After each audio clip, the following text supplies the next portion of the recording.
Real estate bidding wars. My name is Corey Maurice Gilmore with the CMG Real Estate Group, and today we're going to be talking about ways that can help you win that bid. Bidding wars have been such a hot topic in real estate.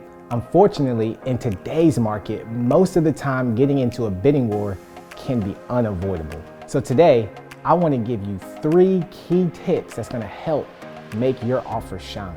Tip number 1, know that your pre-approval letter matters. It's not enough in today's market to submit just any pre-approval letter. Submitting a pre-approval letter from a local, reputable lender matters just as much.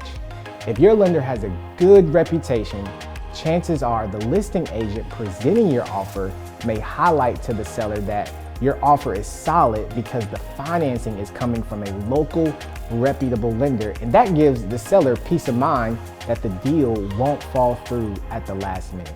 Tip number 2, your home inspection clause matters.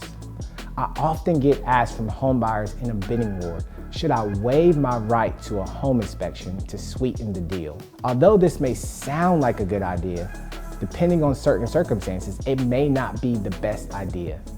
Alabama is a buyer beware state, and this is still one of the biggest investments you'll ever make. Just because you don't waive your right to a home inspection doesn't mean you can't ensure the seller you won't be nitpicky when it comes to asking for repairs. There are clauses that your realtor can write within your offer to, first of all, protect you, but also give the seller peace of mind that you won't allow small repairs to keep you from purchasing this home. Tip number 3. Getting in the game now matters. You don't want to wait until your lease is almost up to start your home search. With inventory being low and demand being high, finding a home could take some time. Also, having flexibility within your move date can be very attractive to the seller. So this means you do not want to wait to get the process started. It will take longer than you think. Thank you so much for watching this video. For more information on this topic or to watch other videos, feel free to visit our website at cmg-realestate.com or just simply click the link.